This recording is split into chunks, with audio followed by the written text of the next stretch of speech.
Hello दोस्तों, कैसे आप सभी लोग। उम्मीद करते हैं आप सभी अच्छे होंगे और प्लीज़ इस चैनल को ज़रूर सब्सक्राइब कर लीजिए, क्योंकि यहाँ पर आपको काफ़ी जेन्युइन इन्फॉर्मेशन पूरे फैक्ट के साथ मिलती है और आपका खुद का चैनल है तो सब्सक्राइब कर लो भाई। तो भारत की इकोनॉमी के ऊपर बात करते हैं। तो देखिए, भारत की इकोनॉमी जो है दुनिया की फास्टेस्ट ग्रोविंग इकोनॉमी में से एक है और ये दुनिया की टॉप 10 इकोनॉमी में भी शामिल है। और अब जहाँ पर पहले भारत की जो इकोनॉमी थी वो 6th पोजीशन पर थी यूके के पीछे, तो अब भारत ने यूके को पीछे छोड़कर 5वां पोजीशन हासिल कर लिया। यानी कि अब दुनिया की जो 5वीं सबसे बड़ी इकोनॉमी है वो भारत की हो गई है। भारत से आगे 4 देश और है, जो है अमेरिका है, जिसकी 25 ट्रिलियन से भी ज़्यादा बड़ी इकोनॉमी है। और उसके बाद आता है चाइना, जिसकी लगभग 20 ट्रिलियन डॉलर की इकोनॉमी है। और उसके बाद आता है जर्मनी और फिर आता है जापान। तो ये है देश जो भारत से आगे हैं। तो आज इसके बारे में बात करते हैं कि भारत ने ये किस तरह से हासिल किया और दोनों देशों के बीच में क्या क्या डिफरेंसेस है। आज इसके बारे में पूरी डिटेल के साथ बात करते हैं। तो चलिए लेट्स गेट स्टार्टेड। तो NDTV, India now world's 5th largest economy overtakes UK. यानी कि यहाँ पर बताया गया है कि इंडिया 5वीं दुनिया की सबसे बड़ी अर्थव्यवस्था बन चुका है और इसने यूके को यानी कि यूनाइटेड किंगडम को पीछे छोड़ दिया है। तो बात करते हैं कि आखिर मामला क्या है। तो देखिए, भारत ने जीडीपी के मामले में यूके को पीछे छोड़ दिया और अब भारत दुनिया की 5वीं सबसे बड़ी इकोनॉमी बन चुकी है। और ये रिपोर्ट पब्लिश की है दुनिया के जाने माने अखबार ब्लूमबर्ग ने, और इसने आईएमएफ के डेटा के आधार पर ये बताया है कि भारत की जीडीपी अब यूके को पीछे छोड़कर 5वें स्थान पर आ गई है। यानी कि अब 5वीं दुनिया की सबसे बड़ी जीडीपी भारत की हो गई है। लेकिन मैं आपको बता दूं कि जो हमारे सामने जीडीपी के आंकड़े आए हैं, जिसमें ये बताया गया है कि भारत ने यूके को पीछे छोड़ दिया, असल में वो आंकड़े इस साल के पहले क्वार्टर के हैं, यानी कि जनवरी से लेकर मार्च तक के आंकड़े हैं। वैसे देखा जाए तो जनवरी से मार्च तक का क्वार्टर भारत के लिए तो किसी फाइनेंशियल ईयर का आखिरी क्वार्टर होता है, क्योंकि भारत का फाइनेंशियल ईयर 1 अप्रैल से 31 मार्च तक चलता है।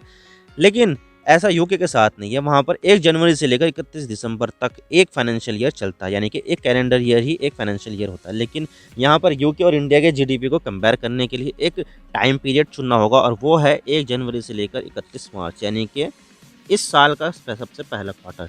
यहाँ पर दोनों देशों की एडजस्टेड वैल्यू और 31 मार्च को खत्म हुए क्वार्टर में इन दोनों देशों की करेंसी की वैल्यू अगर हम डॉलर में रखें तो भारत की इस क्वार्टर में जीडीपी 854 बिलियन डॉलर की रही, तो वहीं यूके की जीडीपी 816 बिलियन यूएस डॉलर की रही। इसके लिए मैं आपको ग्राफ चार्ट दिखा देता हूँ।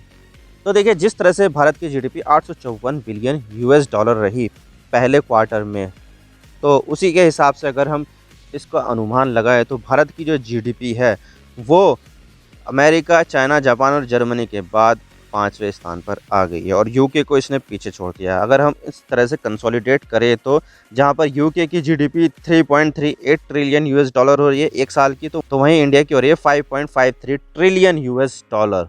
यानी कि आप देख सकते हैं कि अब भारत से आगे सिर्फ जर्मनी, जापान, चाइना और यूएसए हैं। अगर हम सबसे बड़ी देखें तो यूएसए की है 25.35 ट्रिलियन यूएस डॉलर, तो वहीं चाइना की लगभग 20 ट्रिलियन डॉलर के लगभग आ चुकी है। तो ये काफ़ी बड़ा जंप है हमें जो देखने को मिला है। और अगर हम यूके और इंडिया के फोरकास्ट के बारे में बात करें, जीडीपी के फोरकास्ट के बारे में, तो जिस तरह से दोनों देशों के बीच में इस तरह का गैप आया है और इसको देखते हुए आने वाले समय में ऐसा हो सकता है कि इंडिया और यूके के बीच में एक बहुत ही बड़ा गैप आ जाए। उसके लिए भी मैं आपको एक ग्राफ दिखा देता हूँ।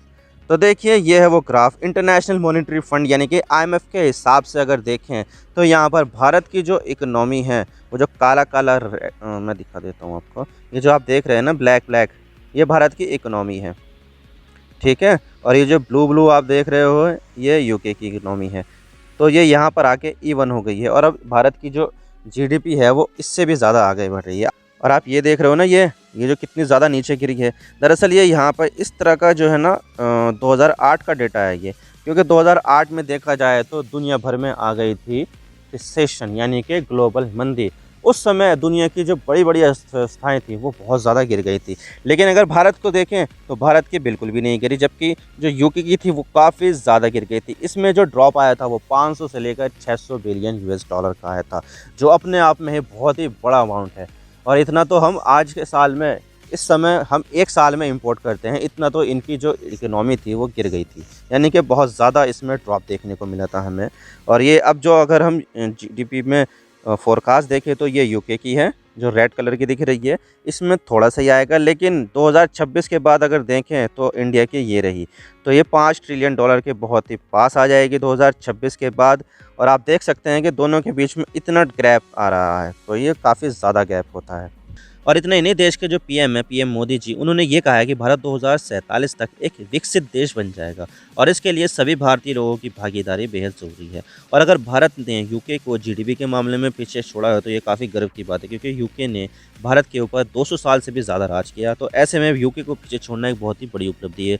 और अब देख लेते हैं कि भारत और यूके के बीच में क्या क्या डिफरेंसेस हैं।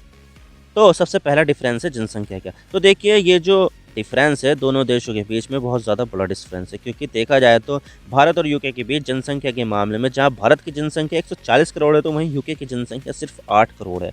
और ये चीज़ भारत को चीप और बेहतर लेबर उपलब्ध कराती है, भारत को एक बढ़त देती है, क्योंकि जिसके पास ज़्यादा जनसंख्या होगी तो वो इकोनॉमी को बेहतर तरीके से परफॉर्म कर पाएगा। लोगों के पास ज़्यादा काम होंगे तो वो बेहतर तरीके से इकोनॉमी में अपनी कंट्रीब्यूशन दे पाएगा और ज़्यादा से ज़्यादा जो प्रोडक्टिव चीज़ें हैं वो कर पाएगा ज़्यादा जनसंख्या होने से। और भारत अपनी अधिक जनसंख्या का इस्तेमाल अपनी इकोनॉमिक एक्टिविटी को तेज़ करने के लिए भी कर रहा है। और अगर हम दोनों देशों की जनसंख्या को फोरकास्ट देखें तो भारत की जनसंख्या साल 2050 तक अपने पीक पर आ जाएगी और इसके बाद इसमें गिरावट आनी शुरू हो जाएगी। लेकिन ब्रिटेन के मामले में ऐसा नहीं है, उसकी जनसंख्या अगले 100 सालों तक इसी तरह से कांस्टेंट रहेगी और इसमें ज़्यादा परिवर्तन भी नहीं आने वाला है। तो दोनों देशों की जनसंख्या में फ़र्क होने की वजह से भारत अपनी अधिक जनसंख्या का फ़ायदा उठा सकता है। और फिर इसके बाद आता है प्रति व्यक्ति जीडीपी। अगर हम भारत और यूके की प्रति व्यक्ति जीडीपी देखें तो भारत यूके से काफ़ी पीछे हैं। ये मैं प्रति व्यक्ति जीडीपी की बात कर रहा हूँ, ना कि प्रति व्यक्ति आय की। प्रति व्यक्ति आय जो होती है वो डिफरेंट होती है और जो प्रति व्यक्ति जीडीपी है वो डिफरेंट होती है। और भारत की इस मामले में प्रति व्यक्ति जीडीपी $5000 के आसपास है, तो वहीं यूके की प्रति व्यक्ति जीडीपी लगभग $42,000 है, जो भारत के मुकाबले कहीं ज़्यादा है और लगभग 9 गुना ज़्यादा है। और ये डाटा काफ़ी रियलिस्टिक कंपैरिजन करवाता है, क्योंकि देखा जाए तो टोटल जीडीपी से अगर उसकी जनसंख्या को डिवाइड करोगे तो तब जीडीपी पर कैपिटा यानी कि प्रति व्यक्ति जीडीपी निकलती है। और इस मामले में यूके हमसे सुपीरियर है। और यूके को छोड़ो, बल्कि हमारा पड़ोसी देश चाइना हमसे आगे है। चाइना और पूरी दुनिया का एवरेज बराबर ही है। चाइना की जीडीपी पर कैपिटा $17,000 के आसपास है, जो भारत से 3 गुना से भी ज़्यादा है। तो इस मामले में भारत काफ़ी पीछे है। और अगर जब जीडीपी पर कैपिटल लो रहती है तो तब गरीबी ज़्यादा रहती है। आप चार्ट देख सकते हैं, जहाँ पर आज के समय देखोगे तो भारत की गरीबी दर 10% के आसपास है और यही आंकड़ा ग्लोबल एवरेज भी है। लेकिन अगर आप यूके की पॉवर्टी रेट देखोगे तो यह 1% के आसपास है, यानी कि यूके से 9 से 10 गुना ज़्यादा गरीबी भारत में है। एक समय तो ऐसा था कि भारत से ज़्यादा गरीबी यूके में थी। सन 1800 में जहाँ भारत की गरीबी दर 65% थी तो वहीं यूके की गरीबी दर 80% थी। और तभी अंग्रेज़ भारत में आए और यहाँ से भारतीय लोगों को अपना गुलाम बनाना शुरू किया और एक्सप्लॉइट करना शुरू कर दिया। हालांकि देखा जाए तो जब भारत आज़ाद था तो तब भारत की गरीबी दर लगभग 50% के आसपास थी, लेकिन आज़ादी मिलने के बाद जनसंख्या के बढ़ने के साथ साथ गरीबी दर भी बढ़ी। बहुत ज़्यादा प्रॉब्लम भी बढ़ गई थी जब हमें आज़ादी मिली थी, क्योंकि नया नया देश आज़ाद हुआ तो पॉलिसी बनाने में काफ़ी समय लगने वाला था और ये इतनी जल्दी इम्प्लीमेंट भी नहीं होती थी। टेक्नोलॉजी भी इतनी ज़्यादा एडवांस नहीं थी। तो जो नीति निर्माता हैं हमारे देश के उस समय जो थे, वो उन्होंने जो नीति बनाई उसको इम्प्लीमेंट होने में काफ़ी टाइम लग गया और 50% से ये जो बड़ी गरीबी थी बढ़कर वो 68% के आसपास हो गई थी। और तभी इंदिरा गांधी ने गरीबी हटाओ का नारा दिया था, जिसके बाद भारत की गरीबी रेखा की दर तेज़ी के साथ नीचे गिरी और अभी ये 10% के आसपास है, जो आने वाले समय में 5% से भी कम होने का अनुमान है। भारत को इसमें काफ़ी ज़्यादा काम करने की ज़रूरत है ताकि भारत से गरीबी को हटाया जा सके। और इसके अलावा जो चीज़ सामने निकल कर आती है वो है HDI यानी कि ह्यूमन डेवलपमेंट इंडेक्स।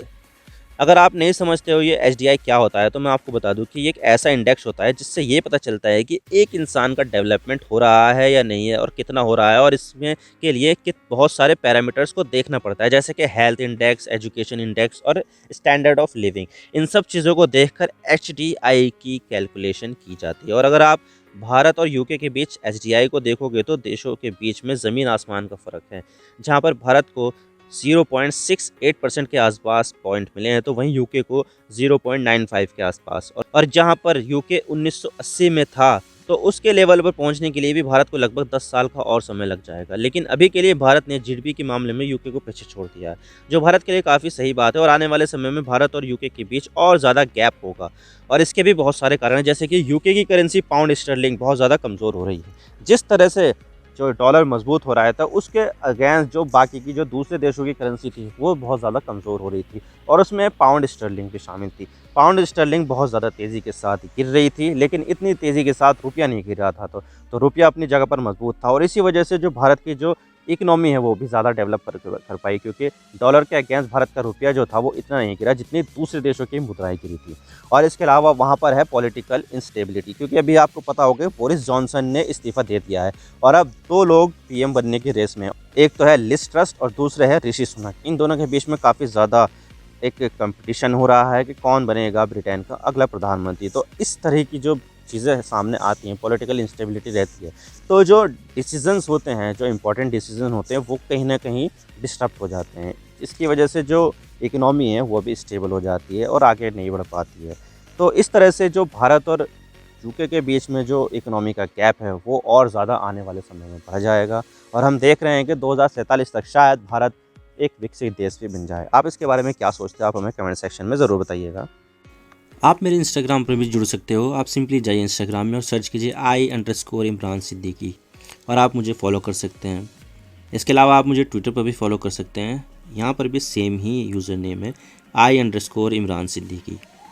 तो दीजिए मुझे इजाज़त, मैं मिलता हूँ आपसे नेक्स्ट वीडियो में। अगर आपको वीडियो थोड़ी सी भी पसंद आए तो चैनल को ज़रूर सब्सक्राइब कीजिए। Thank you for watching. I really appreciate your precious time. God bless you all. Now signing off.